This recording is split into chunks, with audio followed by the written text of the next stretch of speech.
So, nakakalungkot.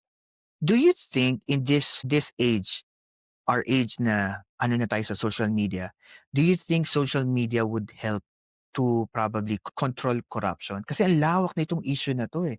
It stem out sa mga engineer, sa mga tao sa DPWH and even mga congressman, company, kamag-anak nila. Do you think social media would play a big role to manage this? Yes, yes. Think, napakalaking tulong 'no. Kaya nga sabi ko nga be vigilant, especially yung mga may channel na mga malalakas ang loob na mag-voice out ng mga opinions nila and o-observe nila. Do it. Mhm. Gamitin ninyo yung channels ninyo para magbigay ng reaction sa mga nakikita ninyo sa news, sa mga nakikita niyong corruption, sa mga nakikita ninyong tingin ninyong mali. And at the same time din, maganda rin ang social media para i-commend din yung mga nakikita ninyong tama, nakikita ninyong positive.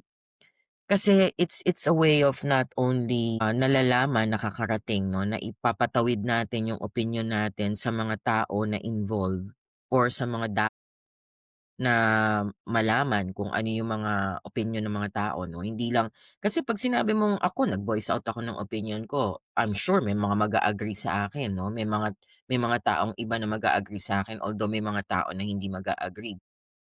Ang importante dun na voice out mo yung opinyon mo, for as long as you know your limitation. Kaya nga merong freedom of expression na tinatawag tayo democratic naman democracy. Puwede tayong mag-voice out ng opinyon natin. Puwede Yeah, tayong magsabi ng naoobserbahan natin for as long as alam natin ang limitasyon na, 'di ba? true. I think another question, I'm curious about your opinion about this. Would you agree kung merong movement to say abolish Congress? Abolish Congress, ano ba ang role talaga ng Congress? Well, it's two biggest ginagawa nila is the power of the purse at saka lawmaking. Magandang question. Oh, sinong gagawa ng role nila? Ba't kailangang i-abolish? Bakit Kasi hindi gawan parang ng paraan para hindi makonsente ang corruption sa loob ng Congress? parang Sila bigyan sinasabi ng nila budget. is i yeah, Puwede ba yun, 'wag parang silang bigyan ng budget?